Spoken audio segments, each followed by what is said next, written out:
from. Tell your girl she can kick it if she wants some, but we got no time to waste. Welcome to 4AZ. I'm your host, Tyler McDowell Blanken. In this episode, we'll discuss what it's like to attend college for an education degree, starting your professional career, and more.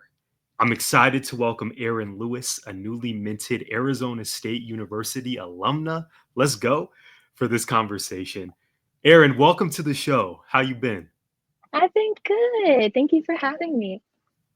Oh, it's my honor. I told you during our production meeting that this was in the works for a while in my mind. Yes. So when I hit you up and you said yes, please know that not only was I euphoric, but I am still very grateful that you are here.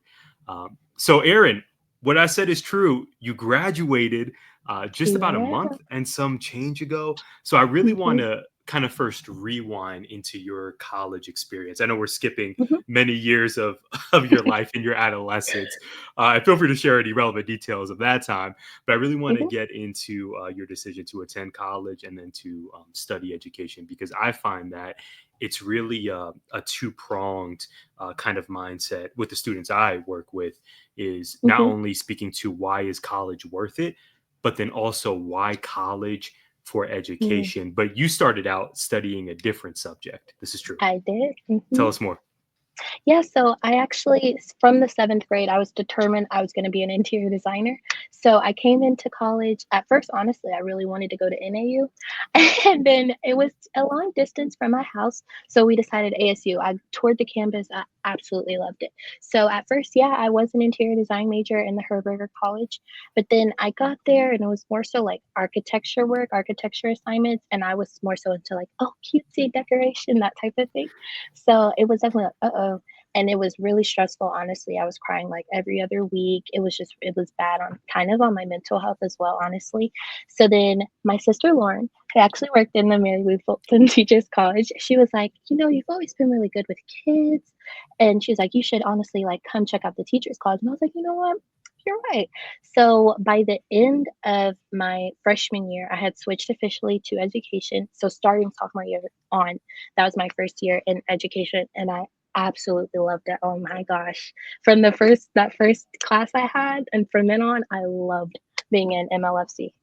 Tell us about that.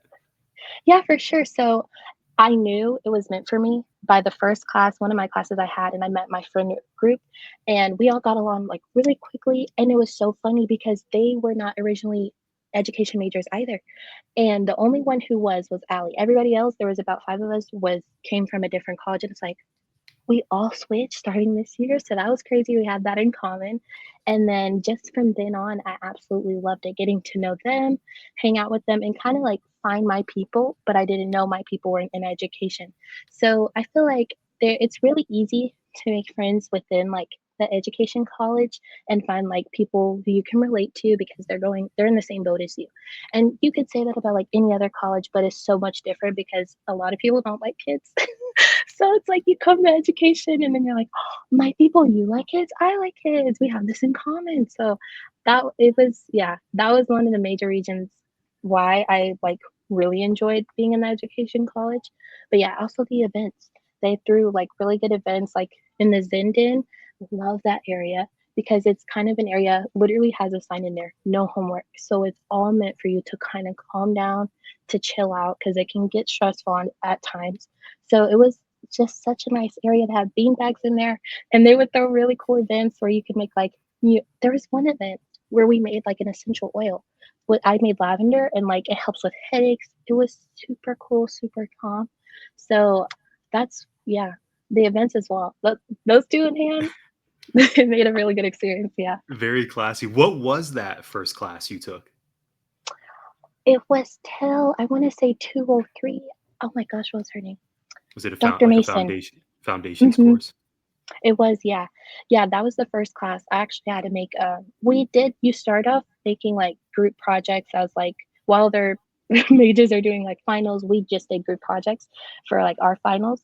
And we did it as a group, and that was the first lesson plan I ever did, and it was for kindergarten, and I loved it. Honestly, through education, I do get to bring kind of that interior design element through how I'm gonna decorate my classroom, the slide presentations Hey, that I do. I was gonna say So you still yeah. got that little slice of Erin, the Yeah. interior designer. Mhm. Definitely, for sure. It calls me I found 2 of my favorite websites to create slide presentations. Oh my gosh, they're so cute. Slides Go and Slides Carnival are my we're locked in. They're my favorites. So I So definitely get much to bring in better that than element. the Google Drive Yes, templates. There's only so so much better. many, Erin. There's like Yeah, maybe a dozen, 2 dozen, but mhm, then after a while, when kids see the same one, you gotta go to Slides mhm, Carnival, you gotta switch it up. I love that for you. exactly. Yeah. That's amazing. Well, Erin, I know you originally, correct me if I'm wrong, you're from Mhm, Kentucky. So I I'm am. I'm definitely Mhm, going I'm definitely going out of chronological order. yeah, Before we get into more of your experience, how was mhm, even that? Because you said transitioning from interior design to education, that was a mhm, change. You had to find a new community. I would mhm. imagine moving from Kentucky Yeah, to the Valley was also a huge transition. Tell us more about yeah. how that went down and just the Mhm. process of finding your people in a brand new state.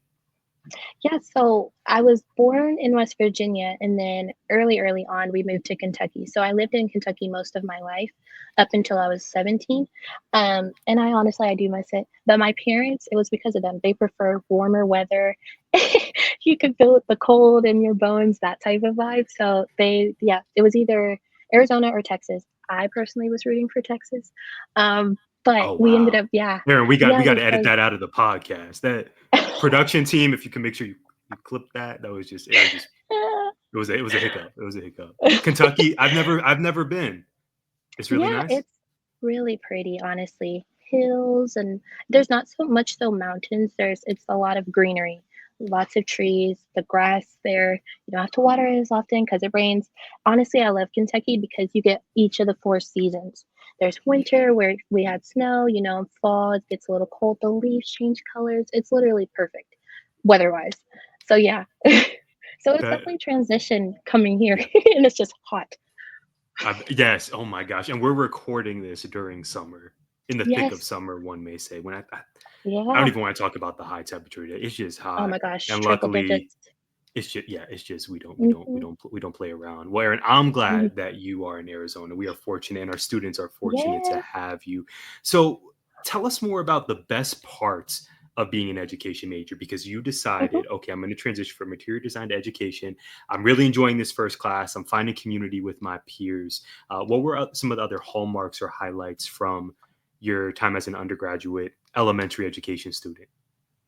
So I would definitely say the internships, and I am very fortunate to have joined right when I did because by sophomore year, that's when they start doing the internships.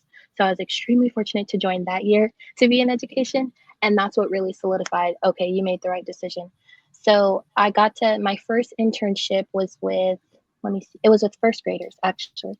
And then by that was the fall semester, and then by spring I had kindergartners, and they were both at the same school, but 2 completely different experiences, but that definitely solidified, "Oh my gosh, I love it here." So, yeah, that and then the connections with the professors, I definitely was not on that, like, personal one-on-one with, like, my professors from interior design, but it was so much easier to connect with the professors that I had in the Mary Lou Fulton Teachers College because it's like, "You've been in my shoes before, you know exactly how I'm experiencing these things, and we see eye to eye on a lot of things." So those 2 things, the internships and definitely like the professors, and some I still talk with today. So I love that and that I have that support system and I'm able to rely on them like, hey, I need help. What resource can I use for this? And they're there at the drop of a call. So I definitely love that. That's fantastic. What are the differences between first grade and kindergarten? Are they nearly the exact same, or are there some differences you notice based on your internships? Mhm. Um, kind of. I would say there was a lot more like not arts and crafts, but a lot more like hands-on activities that they did in kindergarten, whereas first grade, you still have that aspect of like, oh, let's color, but it's like, okay, we're coloring a math sheet that has like little equations like 1 plus 1. Color it red if it equals 2, that type of thing. So I would say it's combining arts and crafts, but with something educational. Same for Oh, sight words, honestly. That was and something I saw in first grade. that I did see in kinder, but again, adding that on to the arts and craft aspect. I'm sure. How did the Mhm. expectation setting go? Because I'm used to the high school age. What's that like at the and I'm an only child, by the way, as well, Aaron. So just the Really? concept of Okay. I am, yes, yeah, but not the Yeah. negative connotations Right, right, with right. only children. Yeah, we're on the same page. Mhm. Not selfish or No, no, narcissistic no, or no. anything. Um, how do you, or in your experience, how Mhm. do you expectation set and build that classroom community for kindergartners and first graders? What does Miss Lewis do? I would definitely say so while I was interning, it was a lot more of like relying on my mentors and seeing kind of how their expectations were. I learned this later on, and they have us do this later on at MLFC in my classes, like compare when we're making lesson plans, compare that exactly to the Arizona State standards. So I wasn't quite at that point when I was interning my sophomore year. So it was a lot more of like relying on like kind of what my mentor did. But I will say kindergarten was definitely more lax. And granted, I didn't stay the whole day.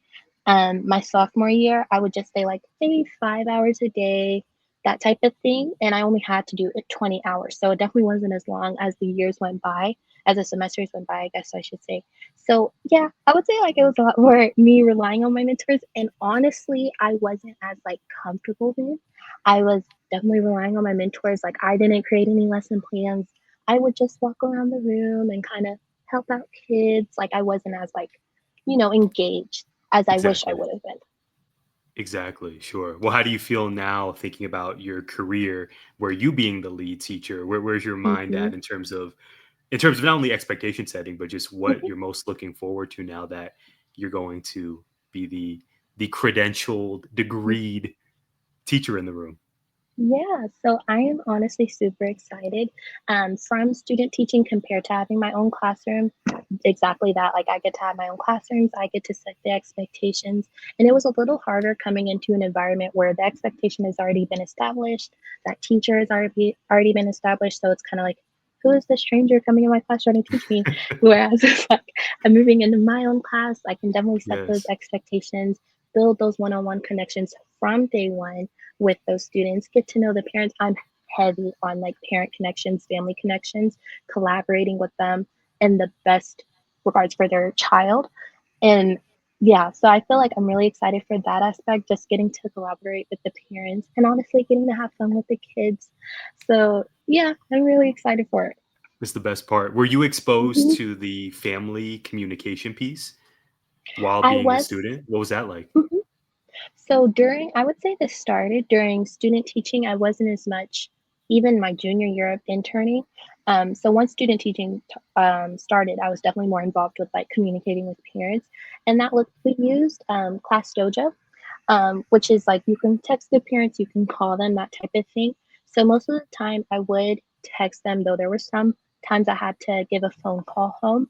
But yeah, honestly, sometimes it felt like a little intimidating because it's like, I don't really know you, and here I am calling you about your child. So, but honestly, some of those conversations were really, really smooth. So it's like, Aaron, why were you even scared in the first place? It's like we're all having the child in the best mindset. So we're all doing what's best for the kid. Exactly. We've all been So there. yeah, so honestly, it wasn't as bad as I thought, but yeah, it was definitely those are the two ways I communicated most, phone calls and dojo. Mhm. I find that often uh, when parents receive a call from a teacher, they're worried Mhm. that it's for bad reasons because their child Yes. acted up or Mhm. was hanging from the monkey bars and fell or just something awful. Yeah. I've Mhm. I've had to work on reaching out to families when it's for good Mhm. reasons. If Yeah. their student is just being amazing or did something really cool Mhm. for a classmate, that kind of can change the temperature of the expectations of, oh, if I'm getting a call, it's because Right. it's for negative reasons versus no, I Yeah. just want to communicate with you, check in, and also Yeah. let you know that your student is They're excelling doing great. and That is fortunate to have them. something Yeah, that's something I started later on, and I wish I would have known this early on. But actually, I think I saw it on Instagram where he started sending positive notes home. So it was kind of like a checklist, like, oh, I found them being a good partner. I found them helping somebody else out or staying on task. They were volunteering when I asked them questions, that type of thing. So I started giving those notes home, and it was so funny to see the kids like get so excited. They were looking forward to the end of the day I when we bet. would kind of have our carpet time, like, okay, it's the end of the day. This is what to expect for tomorrow. They were getting so excited, like, okay, who's going to get a note home today? So that is something also I look forward to putting it into my classroom that I will have by myself. So yeah, it's like, and that's one thing that I learned through the teachers college. It's like, you don't just have to communicate, okay, your child didn't do this wrong. They weren't paying attention. It's like, send positive notes home as well. They don't want to get a phone call and dread like, okay, it's something bad. Like it would be such a nice surprise for them to hear they were on task, they were paying attention, they were, being engaging. So I look forward to adding that to my classroom as well. We can't wait to see you do that, Aaron. And what you said made me think of something I heard earlier at a Mhm, conference I was fortunate enough to attend. The point was made: consider using the first week or even the first 2 weeks mhm, of a school year to build emotional connections and relationships mhm, with your mhm, students. And really, this was encouraged for learners of all levels. Of yeah, to your point, Aaron, mhm. you really want to build that trust and those relationships with Yeah. your kiddos before diving into maybe going hard on the classroom expectations, Mhm. right, going hard in the paint on that, or going directly into content. Developing that rapport is essential, and it sounds like you've already done a great Yeah. job and are going to do amazing work with that, with your own classroom. Thank How are you you. going to design your classroom, by the way? You brought that up a while ago, and Yes. I meant to ask the all important follow up questions. That's what they tell us in journalism school. Yeah. So, Aaron, you mentioned obviously your interior design background, and now that you're going to have your Mhm. own room, what's the vibe? Do you have blueprints? Do you have different Google Docs? What's your vision for how you're going to design Yes. your classroom? So I am going to do a 70s themed. I absolutely love the 70s, the fashion, the disco, the music. And honestly, I was already looking on Amazon, trying to find supplies, and it was a little hard. Hobby Lobby, I went there and I found so many things. I found like a little border and it was disco balls. So I know where I'm going as soon as I get the say so from my school. So I'm doing a 70s theme. Wow. Is there, I'm thinking of the 70s and what I know Mhm, of that era. Is there a particular color palette you're using? I've seen disco balls before. When I mhm, think of 70s, I'm thinking maybe the colors green, mhm. orange, white.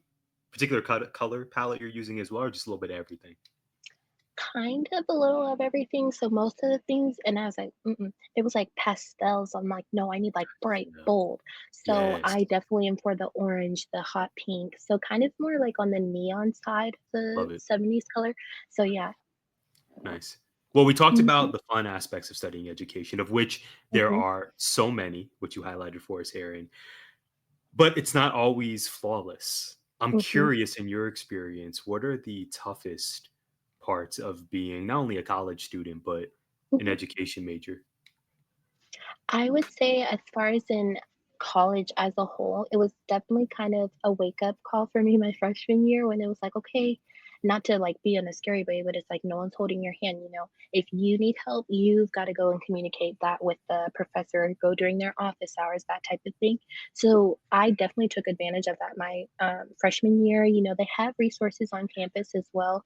So it was like, oh, my computer's dead. Okay, I'm gonna go to core and I'm gonna get this downloaded and I'm gonna work on that. So that was honestly one of the problems I struggled with interior design. I didn't have some of the apps that I needed to on my computer. So I, looked it up on the ASU website. Core had it in there on their computers. So it's like, boom, okay, go there, I get was this gonna ask, project was done. Core a physical, like a brick and mortar Yes. location, or was it a okay? It's like on the same side as the MLFC building, actually. Yeah, it's a Oh, huge glass building. Mhm. I never knew that, and I've been there 3 years. Yeah, Wow, I'm taking it's notes. really nice. Yeah, yeah, yeah. You gotta check it out. It's really nice. So that was kind of one of the things I struggled with, technology-wise, I guess you could say. But as far as in education, sometimes, as in any group project, you might have that one person who doesn't communicate. It's like, hey, this is due in a couple of days. I'm the type of person, as soon as I write it in my planner, I start working on, okay, you have this day available to get it done. let's get it done before that due date. So it's like some you might meet some people who aren't in that mindset. I think a lot of people honestly choose education thinking, oh, it's easy. You literally just give a kid a packet and that's it. But it's like, no, like as we talked about, like you need to get to know them.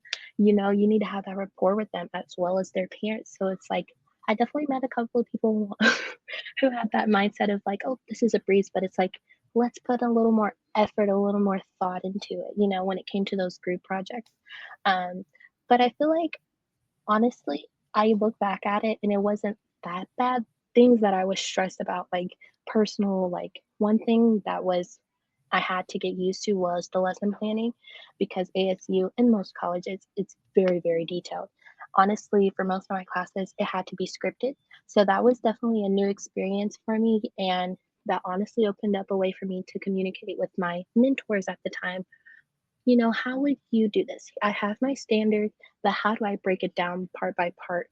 This is what I want them to do, how I'm going to introduce it, what we're going to do, what activity to align to it, and then how am I going to close it? Like, what exit ticket am I going to use? So, lesson planning was also something that I struggled with a bit at the beginning, especially like the writing it part, but definitely got better as time progressed. It's a process, and it sounds It like is. perhaps giving you the more rigorous lesson plan requirements are gonna Mm-hmm. prepare you well for what it's really Yeah. like beginning for you this August when, depending on your Mm-hmm. district or your school site, there may be very similar expectations in terms of the rigor and Mm-hmm. detail. And how was the mentorship component? I'd love for you to tell us more about that, Aaron. I think sometimes there's a fear or you hear an occasional horror story in real Yeah. life or on Pinterest of a Mm-hmm. mentor teacher who is not happy as a teacher Yes. and perhaps Mm-hmm. projects that onto you as the mentee. Mm-hmm. How were your mentors? What did that relationship look like? Did you meet before school, after school? Yeah, so I would say the first internship I had, that was kind of like, I want to say a medium. Like we had good communication. I would email her like, hey, here's the days that I'm going to come in, the hours. They actually, ASU provided like kind of a first email to send to them, like an introductory, like, hey, I'm with this college and this is who I am, that type of thing. Asking them what hours, where should I park, that all those good details. So we had a good communication, and that was the first grade class. And honestly, it went really well. The only regret I have is not being more engaged because I was like, it was all very new to me. I didn't know what were the do's, what were the don'ts, this is how you get involved. So I was definitely a little more on the shy side and didn't get as involved as I wish I did. That second year, or not second year, the second semester, that spring semester, that was probably my horror story. It wasn't the best. We did communicate a little bit, but it was definitely one of the more stricter teachers. And for it being kindergarten, it was kind of like they're so little. Some of them, this is their first year in school. Period. Some kids don't have that experience of going to preschool. So that was probably my horror story. But after that, it just got better and better. That next year, my junior year, loved her. I decided to stay with her that whole entire year for both fall and spring. And it was also kindergarten. And so we communicated great. She was like, any questions you have, you let me know. She gave me great constructive feedback. After I taught my first lesson ever, that was my first year teaching a lesson. And then I got to get engaged. It was a very open, if that's the word I want to use, classroom to where I didn't feel afraid to like, can I, can't I? She was like, by all means, get involved. During centers, I would be reading books with the kids or that type of thing. And then I actually taught at that school as a sub. So I still got to see the kids, still got to communicate with her, and we still talk to this day. So that was probably the best mentor that I had for sure. And just the way her teaching style was very like gentle compared to the other kindergarten teacher, like, and that's one thing that I had to learn is like raising your voice is not always the best classroom management to use. They're just kids at the end of the day. Again, some of them, this is their very first year in school period, so it's like have that rapport with them, realize there might be another reason. There's always a reason behind their behavior. So talking gently, having just like a calm manner about you, the kids will see that, recognize, okay, she's calm, I'm going to be calm as well. So that was definitely the year of learning that type of classroom management. And then I carried that on into student teaching. which is something me and my mentor for student teaching got along with as well. It's like, wow, the kids respond well when you talk to them more calmly, or yeah. So it's kind of finding a balance by student teaching. When I got to student teaching, of like, you have to be strict, you have to have your expectations, but you don't have to yell, you can be calm. So combining those two things together. But yeah. It's a good way to live life as well. There's something Yeah. to be said for a Hmm. calm, thoughtful approach. You're dropping gems on us here. And Yeah. remind us, which part of the Valley did you do all of this great interning and student teaching at? Were you West Valley? Were you closer to Tempe? I East was Valley? in the West Valley. So it was in Verrado, and then after that in Glendale. Oh, okay. Okay. So As yeah, a all as a west. as a West Valley person, I absolutely love that. Are there Yeah. any other potential misconceptions Mhm. about education or about being a student learning how to teach that you think exist out there that you'd like to dispel for everyone? Ooh, that is such a great question. I want to go back to thinking, oh, it's so easy. No, just like any other job, there are going to be challenges. But one thing that each of my mentors, whenever I get to have an interview with them, and I always ask, like, hey, what's advice that you would have told yourself? Teaching, it can be hard, but it is extremely rewarding. So you definitely have to put in, I think more people assume like teaching is, like I said, extremely easy. Just give them a packet, watch a video, have questions, but it's like you need to engage with them. I always think of it, and another reason why I chose education, it's like these are literally, this is the future of our world. Who knows what these kids are going to learn now and then inspire them. Oh, I want to be a doctor. I want to be a lawyer. So it's like, I'm dealing with the future here. So I Mhm. take that as such a blessing, such a huge responsibility. And I think more people, if they also were in that mindset, it'd be like, wow, I will take this a little more serious. Like I will, Yeah, I want to be another. a disco musician. I had Miss Lewis. Exactly. There you go. I want to bring back the 70s. There you go. There you go. There you go. Why not? Yeah. And to your point here, I don't mean to totally cut you off because you're making No, you're excellent points everywhere. What you said a few minutes ago just made me think of it again listening to you. good. Uh, in terms of just managing a classroom, and you don't necessarily want to be the cool teacher, but I don't know that you want Right. to be known as the strictest teacher either. I think there's a fine balance in the Mhm. middle. Students, especially first grade kindergartners, they are poised to test boundaries. They're kids. Mhm. Yeah. That's a part of the science of the brain and where they're at in life is they're going to test boundaries. And if you Mhm. are there, as you said, Aaron, you're calm and you're consistent and Mhm. loving. That's ideally, I think, who all of us strive to be because they are going to mess up. Literally, Yeah. all of them are going to. But it sounds like you've Mhm. really focused on your response. You know what's going to come, and it could look Mhm. different. It's going to be unexpected every day, but Yeah, how you respond is something you are always in control over. for sure. Yeah. Wow. Okay, final Yeah, I question think. on. Oh, yeah, Oh, please, yeah. Aaron. Go No, ahead. after you, please. I'm I muting was just myself. saying I was just saying I agree. I think it's so important to remain consistent in whatever area you do, especially with your expectations. That's one thing. Another thing that my mentors have like instilled in me is like set your expectation from day one, stay consistent with that. One of the things I was actually kind of like you said, tested. Oh my gosh, one of the sweetest girls I had in my class, so well behaved. She tested me one day and it came out of nowhere. It's like, you're usually so kind. What are you doing? And it's like, she fed off one of the other kids, and it's like, you can't give in. You can't let her get away with it. You have to be consistent. So it's like, okay, I'm sorry to do this to you, but you have to have a lunch detention this time, because you have to make them, okay, this is serious. She's not playing. These are the expectations. This is what I have to follow. So that, yeah, completely that. You are going to get tested. And it's like, how are you going to respond? You have to be consistent, but remain calm. Did you have any other proud moments where you look back and thought, okay, I Mm. grew from that experience. That was an A plus Miss Lewis moment. Oh, I have to think. Oh, okay. I will say definitely one of the areas I don't want to say struggled with. It was just a area of growth for me was the classroom management because it's like I came from such a calm classroom to now having older kids. So The last internship I did was kindergarten, and then I went to second grade. And it's like you wouldn't think that's that big of a jump, but it is because they're continually growing, they're getting more mature, they aren't always learning.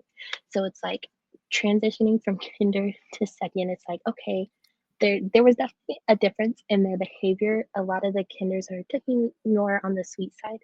They will definitely try you the older they get.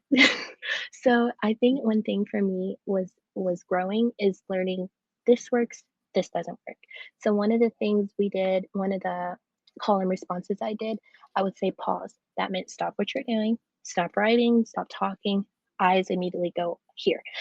So it was definitely kind of a trial and error, but the closer we got to that's when I started it, kind of the ending slash middle of my student teaching. That's when I started it, and like students responded so well. And then another thing I learned was you always hear it like positive reinforcements, but it's so true. Giving them back that positive feedback, like, I appreciate this student. I see them on task. I see them doing their work. They offered to help someone else. And then ding ding, bringing in those positive notes home, checking off the list. Okay, they were a good helper. They were engaging, that type of thing. So that was something I was like, wow, okay, that worked. Giving them that positive feedback for sure. Tell us more about the position you've accepted for the upcoming school year. Yeah, so honestly, I was scared to take this because second is kind of, I think, my dream grade. It's kind of right in between. I prefer the littles. K to 3 is my area. So third grade seemed intimidating because they start state testing by this year.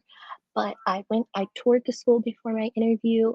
I loved the campus. Honestly, it gave me kind of brownie points because they were one of the ladies from the front office who gave the tour. She was like, "That's the girl who toured the school who's going to have our interview."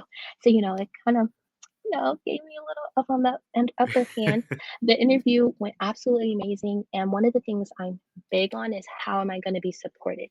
What support system is in place, especially as a first year teacher. So they had boom, boom, boom. Every single question that I had, they had an answer to. And they had such a good support system in place for first year teachers. Even the parents, they have it. And that's another thing I love. The parents come in and they help plan events, not just like PTSO things, but also they come in with grading. Or hey, we're gonna come in, we're gonna read a story, that type of thing. I was like, oh my gosh, this is crazy. So as scared as I was to take the job because it's third, I was like, you know what? I'm gonna go for it. And it honestly has been so well. We had meet the teacher night and I got to meet some of the students and it went so well. I'm like, okay, all right. I'm feeling more calm as it goes by. So now I feel more excitement as the year goes on, as we're getting closer to the start of the year, I Yeah, should say. Yeah. it's gonna be your new home. You're gonna spend a lot of time there. You Yeah. do excellent work. This is also in the West Valley, I take it? Mhm. Yeah, it's in Avondale. Great, great. Yeah. Congratulations, Erin. I can Thank only you. imagine how elated they are to have you on staff. And that was such forward thinking on your end because I find, especially when I was new to education, okay, you prepare for the questions that folks are going Mhm. to ask you, a principal is going to ask you, but then you know this is coming when Yeah. they ask, okay, what questions do you have for us? I love that you didn't just Mhm. ask, oh, what's your astrological sign or what are your thoughts on the Kendrick and Drake beef? You Yeah. actually thought ahead and asked, what support do you offer new teachers? Because, Mhm. like you said, that's huge, Aaron. Those It first is. 2 years, dare I say, are Mhm. really make or break. And so much of it, in my opinion, is dependent not Mhm. only on your output and your mindset, but those folks at your school and at your district who should be supporting you and uplifting you. And of course, holding you Yeah. accountable to be your best self. Mhm. Yeah, and they have on the other list of benefits, such as like talking with the therapist or even physical health, they have a membership with the gym. So I'm like, okay, literally every area I could have thought of. Wow. And one of the Okay. things that made them stand out from other schools that I had interviews with is not a lot of schools you would think reach out after their interview, but they reached out and the principal was like, hey, we would love to have you. We're so excited to have you on the team. I know you're considering other schools, but what questions do you have for me even after the interview? So we went back and forth emailing because one question led to another. And we just went back and forth until I was comfortable. I was like, okay, they really want me. They really appreciate me, what I have to offer, and have that support system again in hand for me. So I was like, okay, I give in. I'm gonna go. What advice would you give to other people who may be preparing for a similar experience of Mhm. their securing multiple interviews and then they have to at some point decide which one they're going to choose? Are you the type of person, Aaron, where you kind of listed out pros and cons? Did you go For off of sure. vibes? How was that? And then how Mhm. do you follow up with the principals who you're going to say no to? Because I am a chronic Mm. afraid of disappointing people.